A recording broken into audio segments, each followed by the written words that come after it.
No niin, hei vaan. Minun nimeni on Leena. Ja aloin äkkiä kuvaamaan, koska nyt on se semmonen, onko se kultainen tunti vai mikä.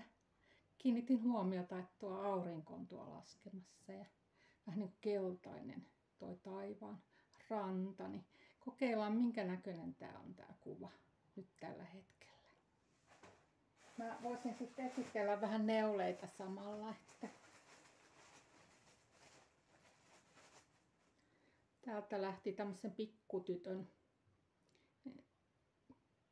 villapaita tulemaan talveksi. Että tässä on niinku baby merino ja sitten on, olikohan tää niinku Sandesgarnin sisua sukkalankaa tää toinen säie.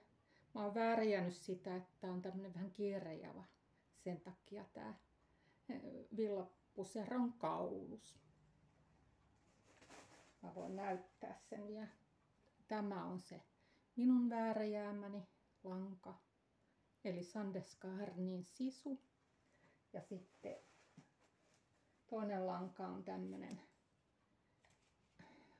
on Kirpputorilta löytänyt tämmösen babyulin.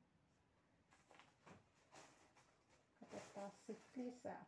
Joo, sitten mulla on tää, mä aloin tekemään sitä sukkaa täältä sinne, niin mulla ei vaan niin nyt tällä hetkellä kärsivällisyys riitä, joten mä tein tän yhden rivin ja päätin sitten ottaa tähän vähän matkan päähän se toisenlaisen kuvion.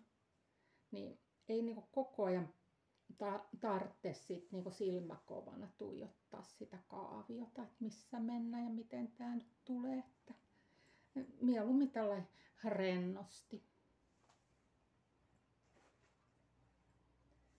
Tää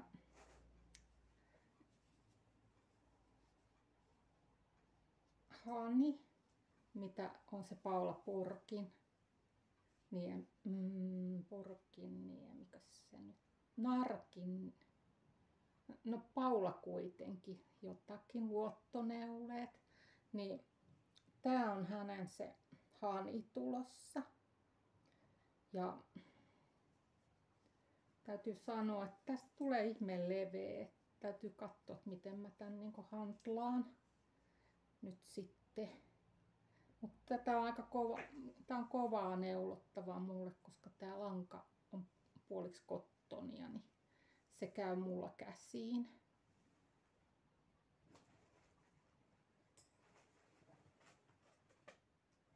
Sen lisäksi aion nyt neuloa sitä mun ystävättären puseroa, koska se oli syntymäpäivälahja ja se on edelleen kesken. Mä oon tämmöstä tyynyä nyt niin tehnyt, niin tässä on mun, näin nyt vielä pysyttäis, mun pitäisi kiinnittää nää tähän, niin tässä on mun käsivärjäämiä lankoja. Ne on Pietaryrtistä suurimmaksi osaksi. Samoin tää, missä ne on tää pellava. Niin mä oon tehnyt tyynyn ja neulon nyt noin siihen, niin ne on sit niinku Pietaryrttiä suurimmaksi osaksi, mutta kuitenkin käsivärjättyjä ja kasvivärjättyjä lankoja. No niin, ei nyt tällä kertaa tässä muuta, mutta hei hei!